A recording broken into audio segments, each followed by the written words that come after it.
بسم اللہ الرحمن الرحیم۔ ناظرین السلام علیکم۔ ناظرین آج ہم بات کریں گے وہی جو امید کی جا رہی تھی تحریک انصاف کی جانب سے، عمران خان کی جانب سے۔ اب یہ معاملہ فائنل ہو گیا ہے، اسی مہینے دمادم مست کلندر ہوگا، اسی مہینے سارے معاملات جو ہیں وہ اب اس حکومت کے لپیٹے جائیں گے، کیونکہ اس کے علاوہ اب چارہ بھی کوئی نہیں رہ گیا۔ تو لہٰذا ان کے پاس اب آپشن بھی کوئی نہیں چھوڑی حکومت نے، جس طرح کی انہوں نے حرکتیں کی ہیں۔ اور یہاں پر تو ایسے ہی ہے کہ اپنی عزت نیلام کر لیں، یا لڑنا ہے یا مرنا ہے۔ وہ اس دفعہ جو ہے وہ اب سامنے آ گیا ہے کہ اگر یہ نکلیں اور عمران خان کی رہائی تک واپس نہ آئیں تو پھر ہی معاملات چلیں گے، آگے معاملات بنیں گے۔ ورنہ جس طرح کا ماشاءاللہ یا اس کا آپ کہہ لیں پلس معاملہ جو انہوں نے کر دیا ہے وہ ہمارے سامنے ہے۔ اسی پر جو ہے تحریک انصاف کا اسی مہینے میں لانگ مارچ اور دھرنے کی کال دینے کا فیصلہ ہے۔ عمران خان کا پیغام بتا دیا گیا، اور سلمان اکرم راجہ نے سب سے پہلے کہا، انہوں نے کہا، عمران خان نے کہا میری قوم کو کہہ دو کہ تمہیں اب کھڑا ہونا پڑے گا، ملک کی سڑکیں تمہاری منتظر ہیں، ایسا نہیں کرو گے تو چن چن کر مارے جاؤ گے، یہ سلمان اکرم راجہ نے کہا ہے۔ اور جو علی امین گنڈا پور ہیں انہوں نے بھی بہت کھل کے اور بڑا ہی جارحانہ انداز اپنایا۔ انہوں نے کہا بوریا بسترا باندھ لو، سر پر ایک سفید چادر رکھ لو جو کفن بھی ہوگا اور عزت بھی، اور پھر حلف دو کہ جان قربان کر دو گے، جیلوں میں چلے جاؤ گے، لیکن عمران خان کی رہائی کے بغیر واپس نہیں لوٹو گے۔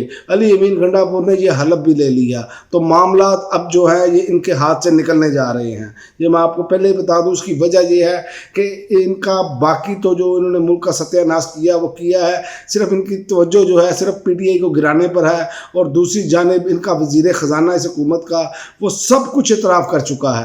انہوں نے چارج شیٹ ایک قسم کی پیش کر دی ہے۔ وزیر خزانہ نے اس حکومت پر ایک قسم کی ایف آئی آر جو ہے نا وہ کی ہے۔ وزیر خزانہ نے یہ مان لیا ہے کوئی ملک قرضہ دینے کو تیار نہیں ہے، کوئی ملک کچھ عرصہ کے لیے ہمارے اکاؤنٹس میں پیسے رکھنے کو تیار نہیں ہے، کوئی ملک اپنے قرضے کی واپسی کے لیے ہمیں مہلت دینے کو تیار نہیں ہے، ملک کے مانگے تانگے کے ریزرو بھی اس قابل نہیں کہ ہم 90 دن کی امپورٹس کر سکیں۔ تو یہ تو ہماری حالت ہو گئی ہے۔ باقی سرمایہ کاری کا حال دیکھ لیں آپ، تو سرمایہ کاری آپ سب لوگ جانتے ہیں 50 سالہ تاریخ کی کم ترین سطح پر ہے۔ تو یہ ہے اس فارم 47 والی حکومت کی کریڈیبلٹی۔ یہ اس حکومت کا سارا کچا چٹا ہے۔ جو ان کو پنجاب حکومت کا معاملہ ہے وہ آپ کو میں پہلے بھی ویڈیو میں بتا چکا ہوں کہ تمام صوبے سرپلس میں ہیں اور یہ خسارے میں ہے۔ 180 ارب کا قریب 80 ارب کے کوئی کتنا خسارہ ہے ان کا۔ تو یہ معاملہ ان کا سب کے سامنے ہے۔ تو ان کے پلے کچھ نہیں ہے، چونکہ یہ ہمیشہ اسٹیبلشمنٹ کے کندھوں پر آئے ہیں، اسٹیبلشمنٹ نے انہیں سپورٹ کی ہے، تو یہ اسی طرح آگے چلتے ہیں۔ لیکن بہرحال یہ میں آپ کو بتا دوں یہ قوم کے لیے بھی اب امتحان ہے، کیونکہ عمران خان قوم کے لیے کھڑا ہے، جیل میں بیٹھا ہے، اور اس کا اعتراف جاوید ہاشمی صاحب نے بھی اپنی ویڈیو میں کیا۔ انہوں نے کہا کہ جس طرح کی عمران خان نے جیل کاٹی ہے، اگر میں اس کی جگہ پر ہوتا جس طرح کی سختیاں اس پر کی گئی ہیں تو میں بھی ڈیل کر کے باہر آ جاتا۔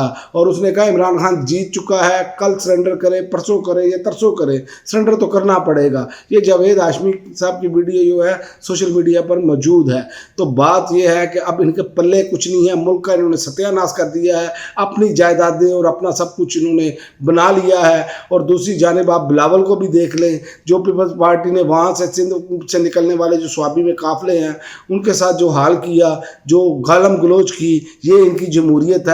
اور انہوں نے یہ ثابت کیا کہ یہ واقعی ذوالفقار علی بھٹو کے نواسے ہیں، لیکن یہ بینظیر بھٹو کے جو ہے بیٹے نہیں ہیں، یہ آصف علی زرداری کے بیٹے ہیں۔ کیونکہ بینظیر بھٹو نے ہمیشہ جمہوریت کے ساتھ کھڑی ہوئی اور انہوں نے جمہوری اقدار کو سراہا ہے، لیکن ان کے نانا بھی چونکہ ڈکٹیٹر کے والے سے پہچانے جاتے ہیں، پہلے ایوب خان صاحب کو وہ ڈیڈی کہتے رہے اور اس کے بعد وہ ایک انقلابی بنے، اور یہ بھی پہلے جمہوریت کا نعرہ لگاتے رہے۔ اب وہ یہ کر رہے ہیں جو ہمارے سامنے ہے، جو وہاں پر لوگوں کے ساتھ سلوک کر رہی ہے ان کی پولیس، وہ بھی ہمارے سامنے ہے۔